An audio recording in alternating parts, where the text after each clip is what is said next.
आज मेरा मौजू नबी पाक सल्लल्लाहु अलैहि वसल्लम की सबसे पहली बीवी हजरत सय्यदा खतीजातुल कुबरा रदियल्लाहु ताला अन्हा है। 10 रमजानुल मुबारक को आपका यौम विसाल है और आपका लक़ब ताहिरा रखा गया। उम्मुल मोमिनीन हजरत सय्यदा खतीजा रदियल्लाहु ताला अन्हा आप हुजूर की चौथी पुश्त से जाकर मिलती हैं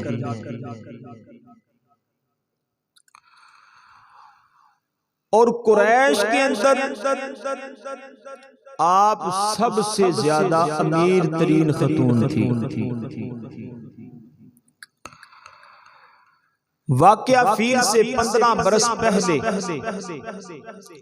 आप मक्का मुकरमा के अंदर पैदा हुई। जब अबरहा और उसके लश्कर ने खाना काबा पर चढ़ाई की, उस वक्त आपकी उम्र मुबारक 25 साल थी।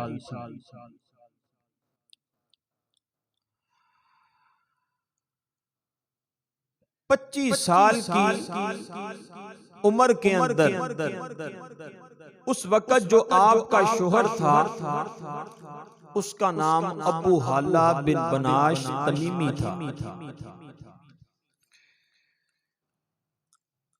और आपके वालिद गिरामी का नामी इसमें गिरामी खुवैल्द बिन असद था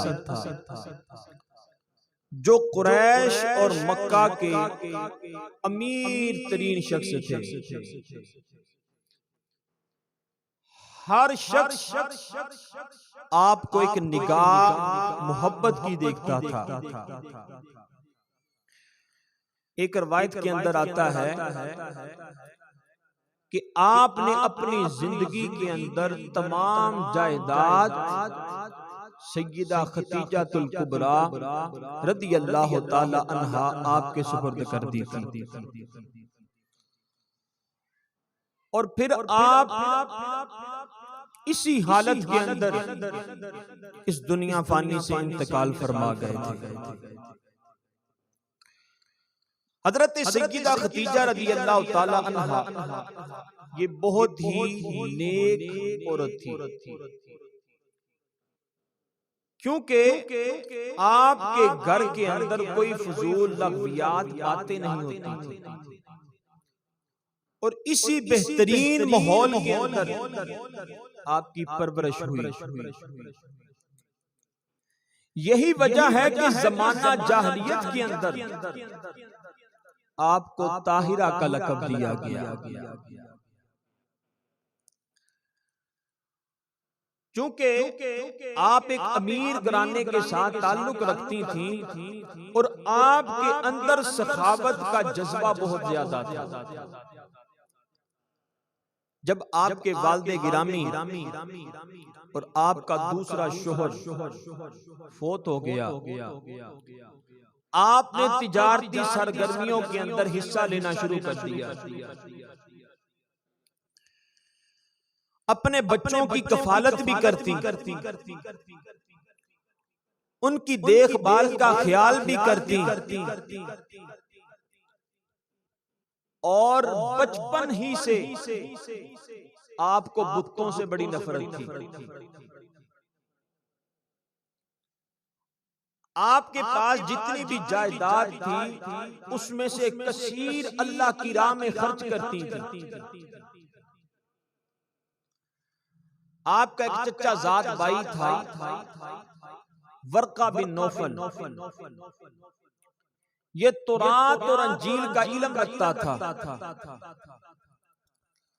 आप इनके पास आकर तौरात और अंजील को सुना करती थी और उनके मानी पर गौर व फिक्र किया करती थी।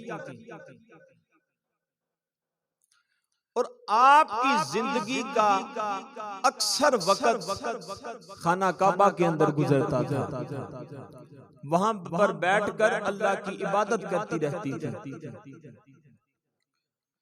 इसके अलावा आपने जितने भी मक्का के नेक लोग थे उनको अपना सामान्य तिजारत दिया, तिजारत की गरज से, ताकि ये बाल लेकर जाएं और तिजारत करके लाएं, और उसका माल जो होता था उसके साथ अपने गुलाम बेचती थी, ताकि वो नफा और नुकसान का हिसाब रखें। नबी पाक सल्लल्लाहु अलैहि वसल्लम जब आपका पता चला कि मक्का के अंदर एक मोहम्मद अरबी रहता है और वो सादिकुल अमीन के लक़ब के साथ मशहूर है, उम्मुल मोमिनीन हजरत सय्यदा खदीजा रज़ियल्लाहु ताला अन्हा, आपने पैगाम भेजा, फरमाया कि उनको मेरा पैगाम दो। नबी पाक सल्लल्लाहु अलैहि वसल्लम आपको जब पैगाम दिया गया, हुजूर अलैहिस्सलाम तशरीफ लेकर आए। दौराने गुफ्तगू हजरत सय्यदा खदीजा फरमाने लगी कि मेरा माल आपने मुल्क शाम लेकर जाना है, तिजारत की गरज से। जब मैं पहले माल बेचती थी तो उनके साथ गुलाम बेचती थी, और उन गुलामों को मैं एक हिस्सा माल का देती थी। लेकिन अगर आपके अंदर मुझे ईमानदारी और दयानतदारी दिखी तो मैं तुझे 2 गुना हिस्सा दूंगी। नबी पाक सल्लल्लाहु अलैहि वसल्लम आपने इस बात को तस्लीम किया। आप जब मुल्क शाम की तरफ रवाना होने लगे तो इन्होंने एक गुलाम भी हुजूर के साथ भेजा, जिसका नाम है मैसरा। ये हुजूर के साथ भेजा ताकि ये नफे और नुकसान का ख्याल रखे। नबी पाक सल्लल्लाहु अलैहि वसल्लम जब मुल्क शाम पहुंचे, बसरा के बाजार पहुंचे जहां खरीदो फरोख्त की जाती है, तो एक वहां पर दरख्त था। नबी पाक सल्लल्लाहु अलैहि वसल्लम उस दरख्त के नीचे जाकर लेट गए। वहां एक राहिब नस्तूर रहता था, बहुत बड़ा ताजिर था, लेकिन उसके साथ वो आलमे दीन भी था। उसने जब दरख्त के नीचे एक शख्स देखा, उसने उस गुलाम मैसरा से पूछा, कहने लगा ये बता कि ये शख्स कौन है। कहने लगा कि इसका नाम मोहम्मद है, और मक्का के अंदर इसको सादिकुल अमीन के लक़ब से पहचाना जाता है। ये कबीला बनी हाशिम के साथ ताल्लुक रखता है। कहने लगा मैसरा, तुझे एक बात ना बताऊं? कहने लगा बता। कहने लगा कि ये कोई आम शख्स नहीं लगता, ये अल्लाह का नबी लगता है। कहने लगा मैं तुरात और अंजील का आलमे दीन हूं, मैंने तुरात और अंजील के अंदर ये तमाम निशानियां देखी हैं जो इस शख्स के चेहरे पर नजर आ रही हैं, जो इस शख्स के चेहरे पर नजर आ रही हैं। कहने लगा मैसरा, अगर अल्लाह ने मुझे जिंदगी दी और इस नबी ने ऐलान नबुव्वत किया तो मैं इस नबी की मदद भी करूंगा और अपनी तमाम जिंदगी इस नबी के कदमों पर वार दूंगा। और मैसरा, मैं तुझे कहना चाहता हूं, इस नबी की इस नबी से जुदा मत होना, बल्कि इनकी खिदमत करना। रवायात में आता है कि जब हुजूर मुल्क शाम की तरफ जा रहे थे तो रास्ते में एक शख्स से हुजूर अलैहिस्सलाम का इख्तिलाफ हुआ। जब इख्तिलाफ हुआ तो उस शख्स ने कहा कि तुम लाते अज़्ज़ी की कसम खाओ। हुजूर अलैहिस्सलाम आपने फरमाया मैं उसकी कसम नहीं खाऊंगा, यानी बुतों की कसम खाओ।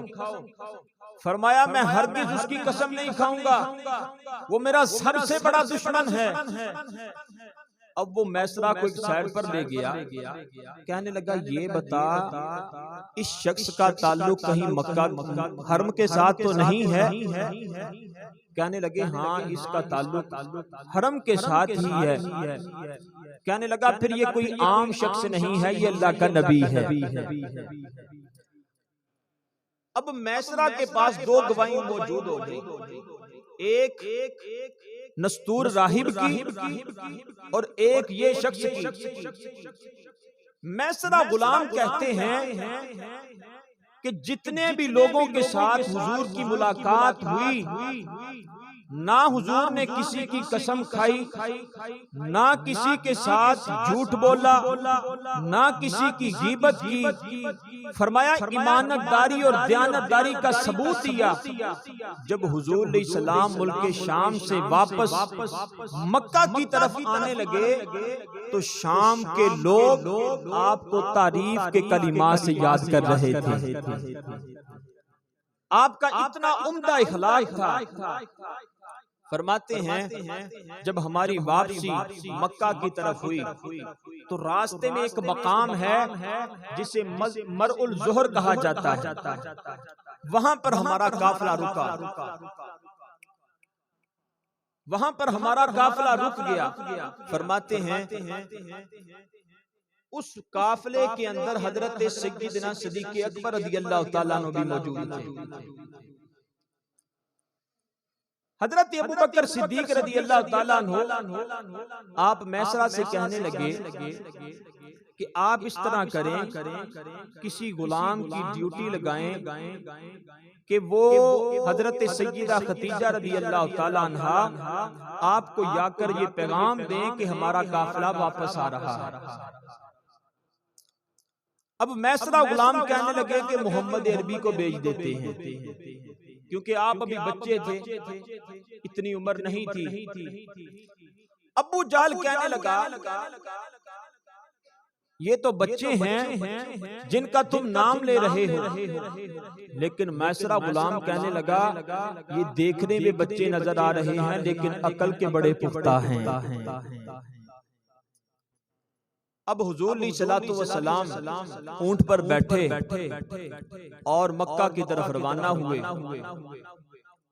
मैसरा ने जो खत दिया था वो खत लेकर उम्मुल मोमिनीन हजरत सय्यदा खदीजा रज़ियल्लाहु ताला अन्हा आपको जाकर दिया।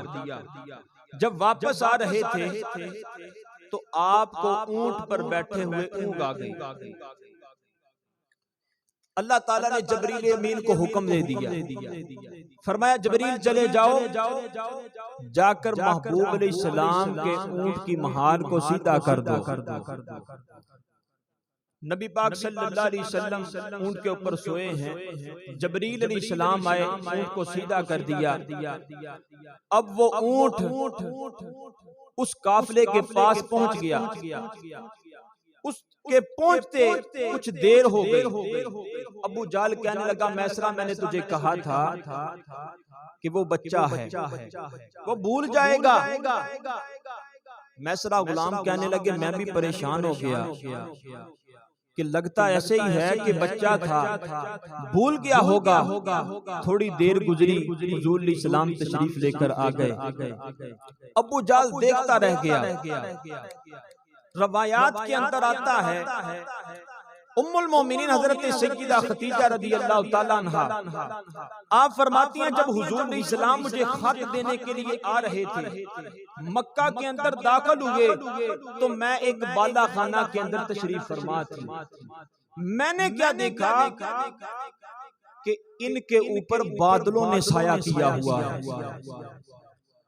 फरमाती हैं मेरे दिल के अंदर बड़ी ख्वाहिश पैदा हुई कि ये कौन शख्स है कि जिसके ऊपर बादलों ने भी साया किया है। फरमाती हैं कि हुजूर सलाम तशरीफ लेकर चले गए। अब ये तमाम काफिला चला और मक्का की तरफ पहुंचा। हजरत सय्यदा खदीजा रज़ियल्लाहु ताला अन्हा आपने मैसरा गुलाम को बुलाया। फरमाने लगी कि काफिले की क्या सूरत हाल थी। कहने लगे आज मैंने अजीब ही मंजर देखा है कि जिनके साथ आपने मुझे भेजा है उनकी तरफ से मुझे दो गवाहियां मिली हैं और ईमानतदारी और दयानतदारी भी बहुत कमाल नजर आई है। आपने फरमाया क्या? एक तो आपने वो नस्तूर नामी का वाकया सुनाया और दूसरा वो शख्स जिसके साथ इख्तिलाफ हुआ। फरमाया हुजूर सलाम ने कोई भी कसम नहीं खाई, माल बेचते हुए ना झूठ बोला। नबी पाक सल्लल्लाहु अलैहि वसल्लम की जब उन्होंने ये बातें बताई तो सय्यदा खदीजा के दिल में हुजूर की और मोहब्बत पैदा हो गई। इन्होंने नबी पाक सल्लल्लाहु अलैहि वसल्लम को अपने पास बुलाया और कहने लगी कि माल का हिसाब दो। नबी पाक सल्लल्लाहु अलैहि वसल्लम ने माल का हिसाब दिया तो वो माल उसके अंदर बहुत ज्यादा प्रॉफिट नजर आई, बहुत ज्यादा नफा नजर आया। कहने लगी कि मैं अपने वादे के मुताबिक, मैंने आपको कहा था अगर आपकी ईमानतदारी और सच नजर आया और माल के अंदर नफा नजर आया तो मैं आपको 2 हिस्से को ज्यादा दूंगी। आपने 2 हिस्से ज्यादा हुजूर को माल अता किया। अब ये तमाम बातें लेकर हजरत सय्यदा खदीजा अपने चचा जाद भाई बरका बिन नौफल के पास चली गई कि मैंने मोहम्मद अरबी सल्लल्लाहु अलैहि वसल्लम को मुल्क शाम की तरफ भेजा था तो ये बातें पेश आई हैं, क्या ये मेरे लिए ठीक हैं? उन्होंने कहा कि अगर तो ये बातें मोहम्मद अरबी के अंदर मौजूद हैं तो मैंने तौरात और अंजील को भी पढ़ा है, यही बातें उसके अंदर भी लिखी हुई हैं।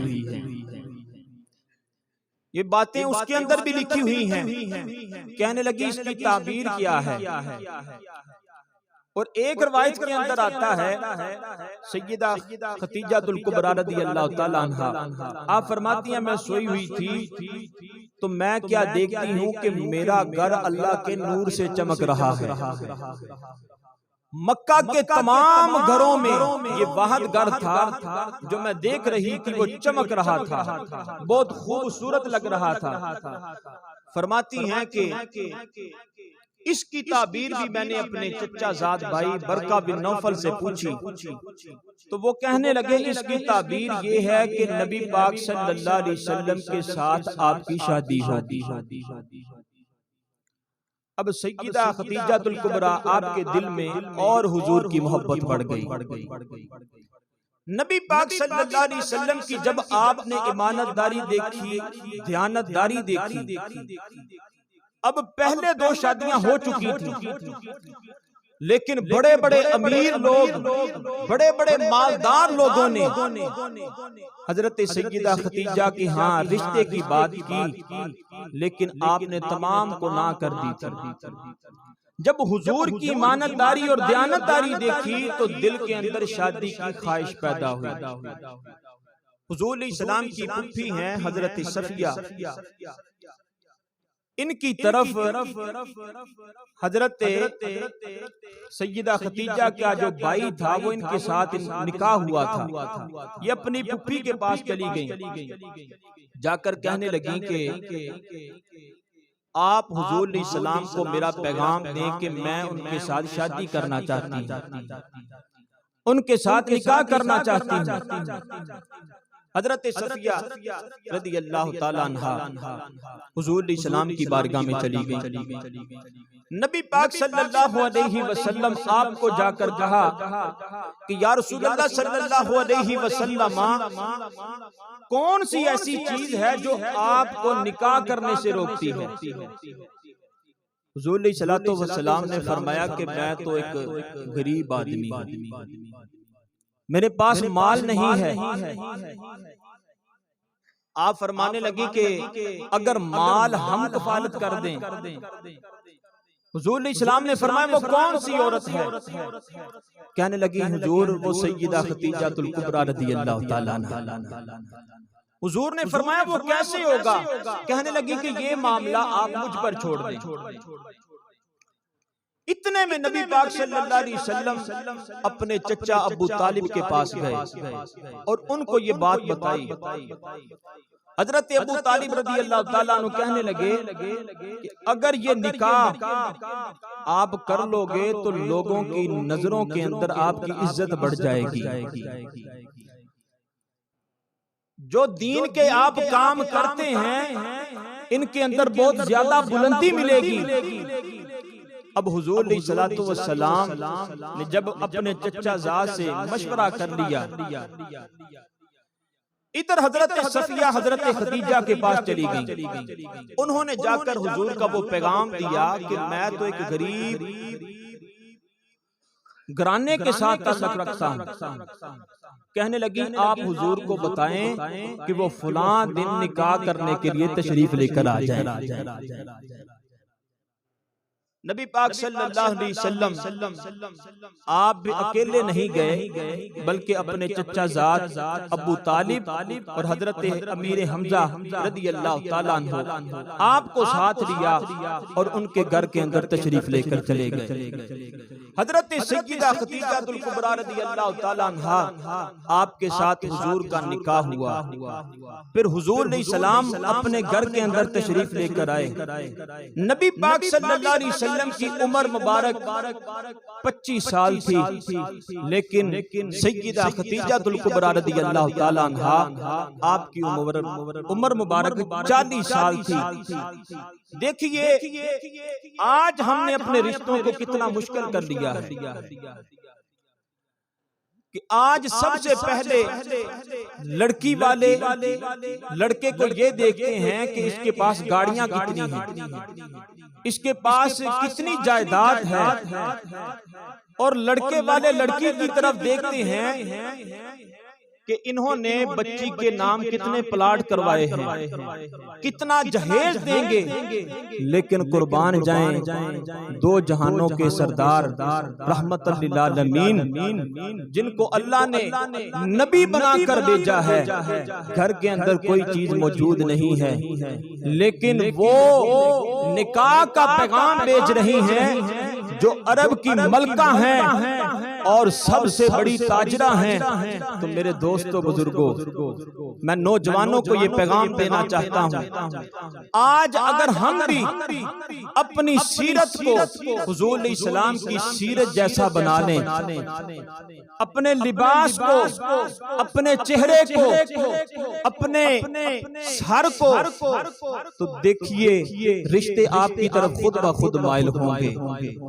जब हम दीन से दूर हो गए हैं, जब हम अंग्रेजों के पिट्ठू बन गए हैं, तो इसीलिए औरत वाले भी बच्ची वाले भी परेशान नजर आते हैं और लड़के वाले भी परेशान नजर आते हैं। वजह क्या है कि हम दीन से दूर हो गए हैं। काश हमने हुजूर की सीरत को अपनाया होता, हुजूर के नक्शे कदम पर चलते, तो आज हमें भी ये इज्जत के साथ जिंदगी गुजारने का मजा आता। अल्लाह की बारगाह में दुआ है अल्लाह ताला हमें सय्यदा खदीजातुल कुबरा रज़ियल्लाहु ताला अन्हा आपकी सीरत पर अमल करने की तौफीक अता फरमाए। यार जिंदा सोबत बाकी वाखिर दावाना